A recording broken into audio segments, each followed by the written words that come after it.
So that eem on the ending is a very common masculine plural ending. So to give you an example, if I go to my, okay. So here's, right, the first verse of scripture. And when you get to, when you get to the highlighted word there, that's Elohim, right? And you see, now in this case, the Hirik is under the Hey, but this is a common vowel structure you'll see in the Hebrew. You see how the ending of that word is? You get the yod and the mem, like I said. So you're getting this, the beginning of the word is the L. You see the L there. And then you get, and there's a little holam that floats there. It's missing the vowel carrier, the vav. So in some cases you'll see a vav, and in some cases you'll see there is no vav, and there's just a floating holam. And usually there's a spiritual lesson in why that's done in the Hebrew, but that's a little deeper, right? And it's quite often, you can see it here in Hoshek, there's a floating holam, but here in this word, Tahum, right? The face of the deep, right? Tahum is the deep. But you see, I should say Tahum, I guess, but you see that holam has a vav under it. It's the vowel carrier. Now, I'll show you that so you can know what I'm talking about, just in case you don't. I don't know how far along some of you are with these different aspects of Hebrew, but the letter vav is a V sound, right? It's the vav. So here you have the vav with the V sound, but when you put the holam vowel above it, you get the O sound, and when you put the sharuk vowel beside the vav, you get the U sound, right? Which I'm writing as a U, but you could write it as maybe 2 or 3 O's, U, right? So U as in glue or blue. So you get 3 different sounds. And what happens is, in the case where there's a vowel, the vav becomes silent and becomes a vowel carrier. Remember how we talked about the aleph is silent letter, and it becomes a vowel carrier. So the aleph has no sound, but if it has a kamatz under it, it becomes the ah, right? It takes on the sound of the vowel. Well, the vav does the same thing, except in the case of the vav, when it has no vowel, it's a V sound. When it has a vowel, it takes on the sound of the vowel.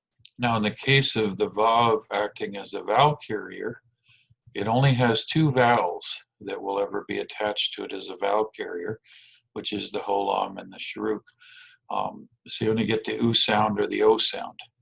You don't get all the other vowels. If you have one of the other vowels with a vav, like a kamatz, for example, then it would not be a vowel carrier. It would have the V sound, and it would be va. So the only time the vav becomes silent and works as a vowel carrier is in the specific case of only these 2 vowels.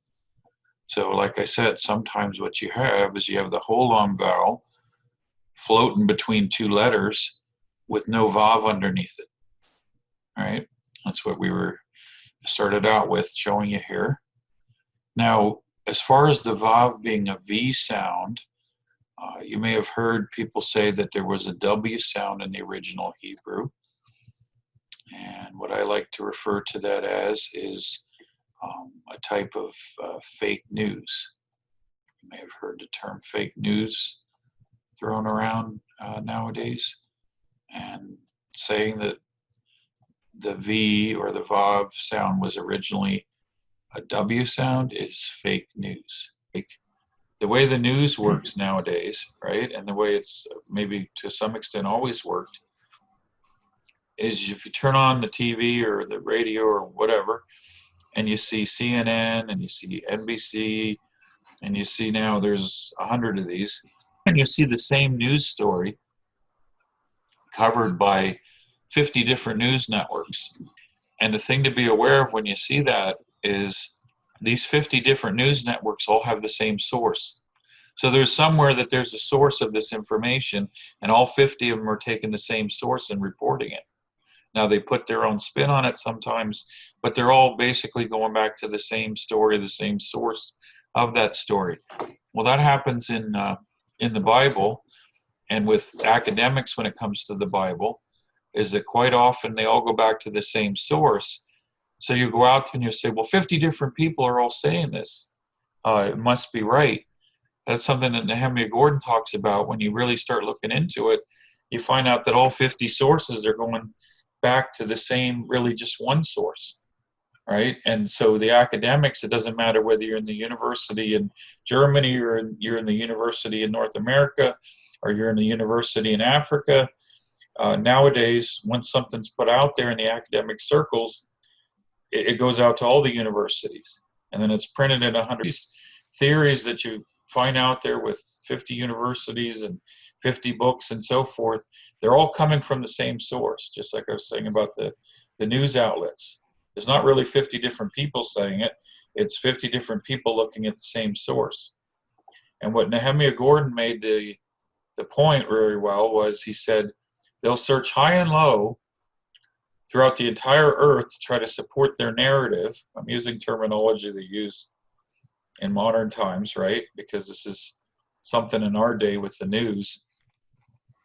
Once they have a narrative, and we've seen this in the school system with evolution, right? Evolution is their theory, but once they have a narrative, then everything is going to fit their narrative, and anything that contradicts their narrative is going to be pressure brought on it to mock it, to sideline it, to so on, because they want to push their narrative, right? And there's a whole creation science ministries that they go into all the reasons why evolution is not true.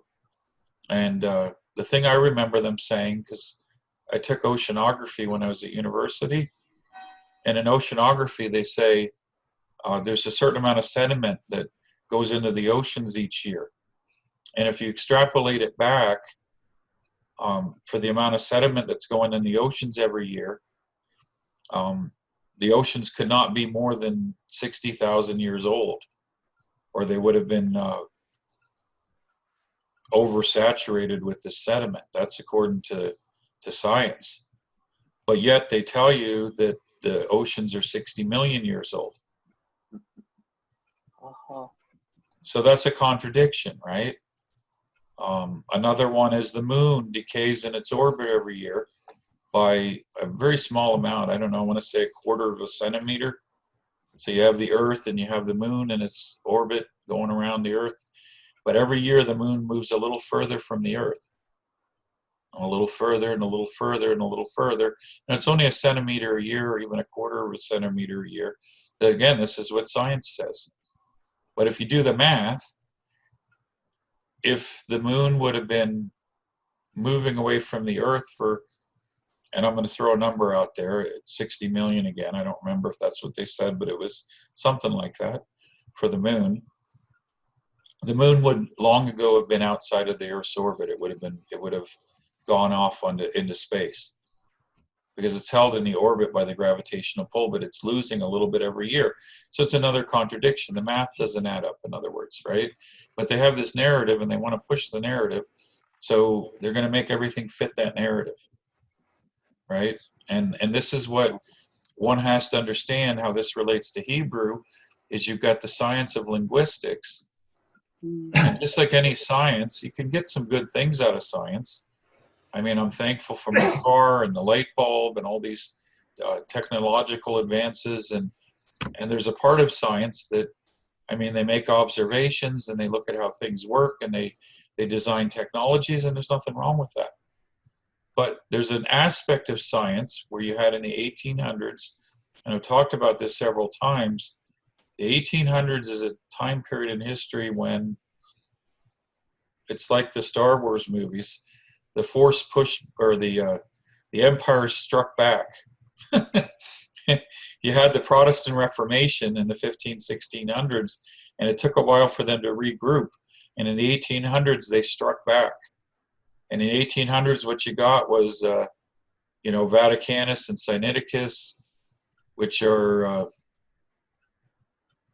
two of the 50 manuscripts that Constantine put out, right? I don't know if I'm spelling that right, but you get the idea. Yeah, the I comes. Vaticanus. I see that, yep. And these two major manuscripts are both Greek manuscripts, and they were not on the scene until suddenly in the 1800s. One came from the Vatican and one came from a Catholic monastery. And suddenly they were forced on the church world, and the academics again gave their narrative, and they said, these are the two oldest, most reliable manuscripts, right? That's the terminology they use. And based on that, they've made, I don't know, the latest figure I saw was 30,000 changes in the English Bibles based on these two manuscripts. When they first introduced them in a big way in the 80s, I remember the NIV took out 16 entire verses that they removed from the scripture based on these two manuscripts. But when you study history, you'll find that these were two of the replacement theology, that it was Constantine, the emperor, the Roman Catholic Church, that whole thing. This was all part of an intentional replacement theology of removing Israel. You can tell when I've really been in the Hebrew a lot, because my English, I really have trouble spelling after. So this was part of the Greek system. The anti-Jewish, anti-Hebrew system was Constantine intentionally put out these 50 Greek Bibles with a bunch of changes in them to corrupt and to support replacement theology. And you had what was called the received text, right, which had come through a different stream, we'll say. And this was the persecuted church. This was the church through the ages had the received text. And that's part of what they were talking about with the Hebrew Gospels that are surfacing in our day, that the original Gospels were in Hebrew. And what Jerome did, he lived around 150 AD, is he translated straight out of the Hebrew into Latin and a little bit into Greek, but it was straight out of the Hebrew, out of the received text. And that's what the King James used in their day, was the received text. That was the underground text that had been passed on through the persecuted remnant church through the centuries. And the Vaticanus and Sinaiticus was the Roman Catholic. So this has been the battle through history. But what Constantine, the sun god worshiper, and Eusebius, who was the church guy with him, they struck a deal, and they created the state church, right? The marriage of the state and the priest and the king. And it was very specific that they write this in the writings, that they felt that the Roman Catholic Church had replaced Israel in every sense of the word, and they had their own priests and their own kings, and it was the Roman Catholic, the state church, with priests and kings, and that they had received everything that Israel had was now the Roman Catholic Church. And that's where replacement theology finds its root. That's 325 AD.